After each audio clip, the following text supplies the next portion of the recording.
दोस्तों, ये कविता एक भावात्मक कविता है जो मेरे पिताजी के रिटायरमेंट के अवसर पर मैंने लिखी है। ये कविता माता पिता के रिश्ते, त्याग और प्रेम को दर्शाती है। इसका शीर्षक है एक साथ चले दो शाये, जो मेरी खुद की कविता है। जब पहली बार थामा था हाथ, एक सपना देखा था दोनों ने। जब पहली बार हाथ थामा था, एक सपना देखा था दोनों ने। सरल सा जीवन, कठिन राहें, पर साथ निभाने का वादा किया था दोनों ने। साथ निभाने का वादा किया था दोनों ने। पिता चले ड्यूटी की डगर पे, पिता चले ड्यूटी की डगर पे, सरकारी फाइलों की उलझन में उलझे रहे। सरकारी फाइलों की उलझन में उलझे रहे। और माँ घर की चौखट पर खामोशी से, घर की चौखट पर खामोशी से हर चिंता को चूल्हे में जलाती रही, हर चिंता को चूल्हे में जलाती रही।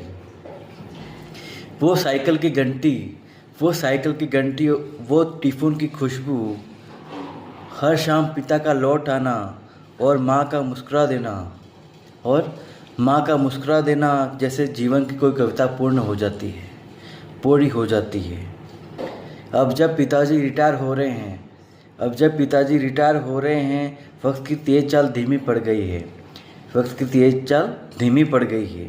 पर माँ के चेहरे पर वही संतोष है, पर माँ के चेहरे पर वही संतोष है कि उन्होंने एक साथ एक ज़िंदगी को जिया है, उन्होंने एक साथ एक ज़िंदगी को जिया है।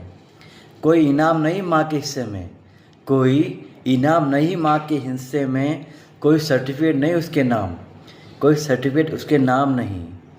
पर हर सफलता की पृष्ठभूमि में, हर सफलता की पृष्ठभूमि में माँ का है मौन योगदान, माँ का है मौन योगदान। अब ये समय है, अब ये समय है कि दोनों साथ बैठें, अब ये समय है कि दोनों साथ बैठे। सुबह की चाय हो और शाम की बात हो, सुबह की चाय हो और शाम की बात हो। पिता नज़रों से पढ़े, पिता नज़रों से पढ़े और माँ मुस्कान से कहे, पिता नज़रों से पढ़े और माँ मुस्कान से कहे, अब तो मेरी भी छुट्टी लग गई है साहब, अब तो मेरी भी छुट्टी लग गई है साहब। धन्यवाद।